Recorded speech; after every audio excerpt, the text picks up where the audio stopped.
Bonjour à tous et bienvenue dans le Magasin sur Radio Sensation, une émission aujourd'hui consacrée au plan Éco-Ambition du Conseil départemental de l'Essonne. Je reçois aujourd'hui Nicolas Méhari, bonjour. Bonjour Corentin Alonso. Merci d'être avec nous. Vous êtes vice-président du Conseil départemental de l'Essonne, en charge de la biodiversité et de la transition écologique, et vous êtes maire Horizon de Brétigny-sur-Orge. Face aux conséquences du dérèglement climatique, le département de l'Essonne a dévoilé récemment et voté en séance publique un plan ambitieux, le plan Éco-Ambition 91, avec 3 mots-clés: atténuer, adapter, protéger.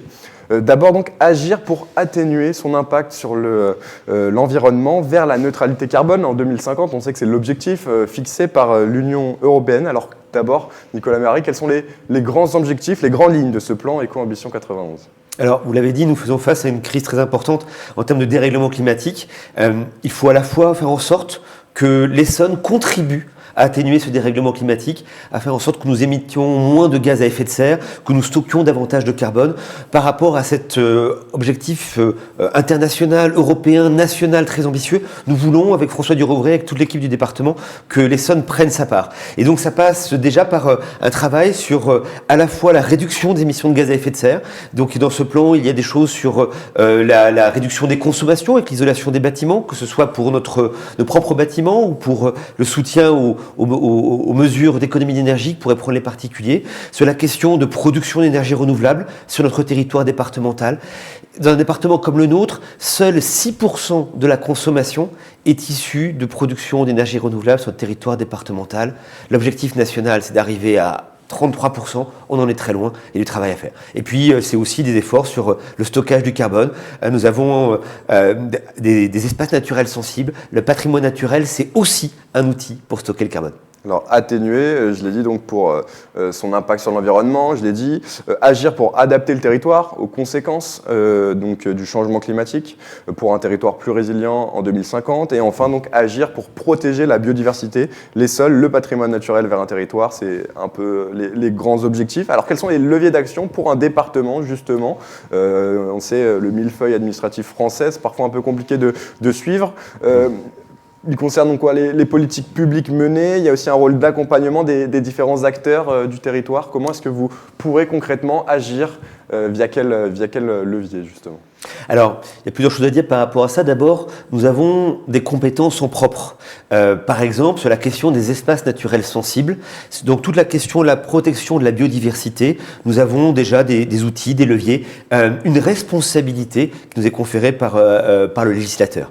Donc ça, c'est la première chose. On ne fait pas ça tout seul, mais on a un rôle clé sur ces questions-là de protection de la biodiversité. Sur la question de l'adaptation au dérèglement climatique, là, c'est à la fois un enjeu extrêmement important, parce que le dérèglement climatique, de toute manière, est là. Il faut évidemment travailler à le réduire, c'est tout l'enjeu d'atténuation, mais nous savons aussi que la température augmente. Nous savons aussi que nous allons faire face à des phénomènes extrêmes de plus en plus fréquents. Dans un département comme le nôtre, même en Essonne, absolument. Dans un département comme le nôtre, c'est notamment des phénomènes d'inondation, soit fluviales, soit pluviales, donc pas des phénomènes de ruissellement. C'est aussi des périodes de canicule qui sont beaucoup plus fréquentes, beaucoup plus précoces dans l'année, beaucoup plus intenses. On le voit dans les établissements scolaires, par exemple, que ça devient parfois très compliqué au mois de juin, parfois même au mois de mai. Et donc, ça fait partie des points auxquels nous devons être très vigilants. Et il s'agit donc là-dessus d'adapter notre territoire, d'adapter nos équipements. Et le département joue un rôle dans l'accompagnement des autres acteurs, les communes, les syndicats, les intercommunalités. Alors par exemple, l'un des axes donc, est de contribuer, vous en avez parlé, à réduire l'empreinte carbone du département. J'ai retenu quelque chose de très concret sur la vie des Essonniens dans le secteur résidentiel, c'est la prime écologie 91. Alors elle a déjà permis de rénover 38 000 logements depuis déjà 2019. Donc cette prime écologie, elle va se poursuivre, s'accentuer dans les années qui viennent ? Alors absolument, c'est un des points qu'on a mis en place depuis quelques années et qui a fait ses preuves. Concrètement, on aide à financer les travaux d'économie d'énergie mis en place par les particuliers. Le secteur résidentiel est un des secteurs les plus émetteurs de gaz à effet de serre parce que nous avons besoin de nous chauffer, nous avons besoin d'électricité. Et en fait, on voit bien que ces mesures d'économie d'énergie, elles ont un impact très concret. Et on a pu voir parce qu'on a justement, quand on compare avec d'autres départements, on voit à quel point cette prime écologie permet de favoriser le passage à l'acte et donc d'aider les foyers essonniens à faire ces économies. J'ajoute juste que c'est aussi, dans le contexte actuel de crise énergétique, quelque chose de très important pour réduire la facture. C'est pas simplement la réduction des émissions de gaz à effet de serre, c'est évidemment très important, mais c'est aussi un impact sur le budget des Essonniens. Exactement.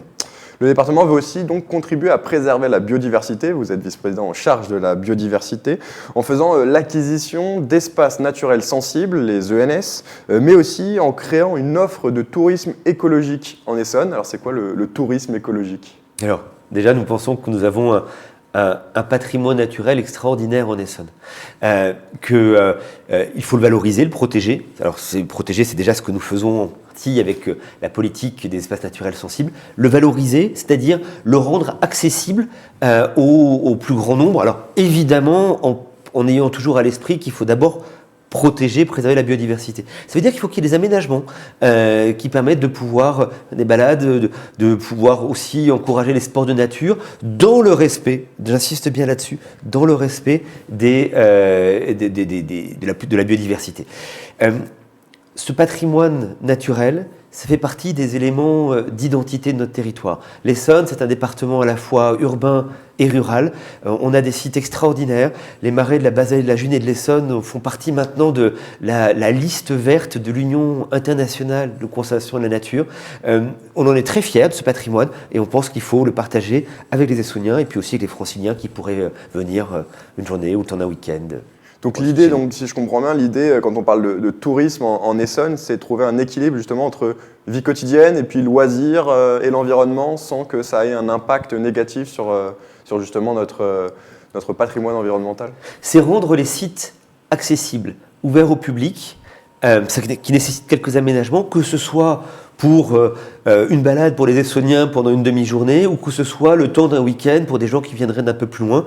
Et derrière cela, il y a une conviction, c'est que nous faisons face à un changement de société, cette transition écologique. On doit faire des choix collectifs importants. Pour cela, il faut que chacun prenne conscience de la richesse de notre patrimoine naturel.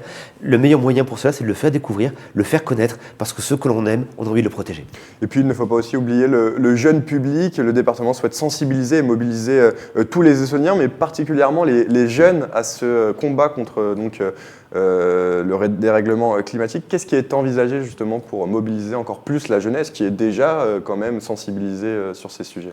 Alors, les jeunes Essonniens et pas que d'ailleurs sont particulièrement sensibles effectivement à cette question de dérèglement climatique. Nous voulons, et puis sont un très important levier, vecteur d'évolution de nos culturels, parce que nous avons besoin de faire ce changement culturel. Et donc là, il y a plusieurs choses qui sont prévues au niveau du conseil départemental.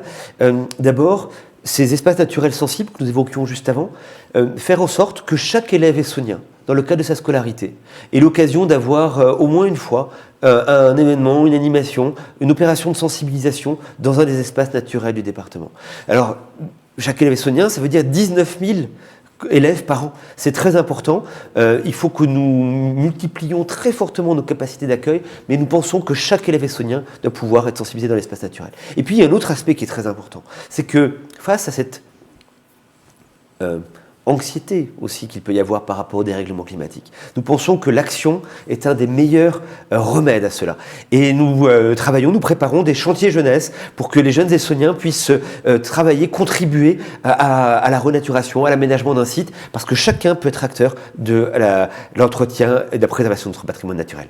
Une quinzaine d'actions clés, du coup, pour ce plan Éco-Ambition 91. Nicolas Méry, pour terminer, on parle de combien de moyens financiers pour la réalisation de ce plan dans les années à venir ?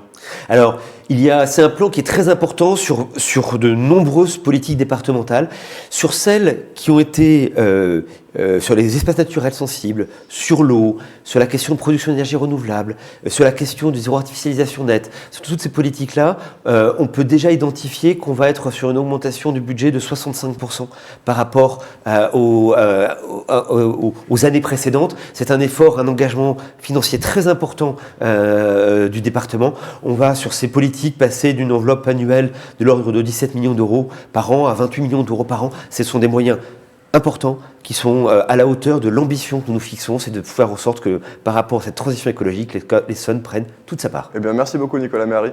Merci à vous. Je vous rappelle donc que vous êtes vice-président du conseil départemental de l'Essonne et vous pouvez retrouver cette émission en replay sur notre site et notre application Radio Sensation.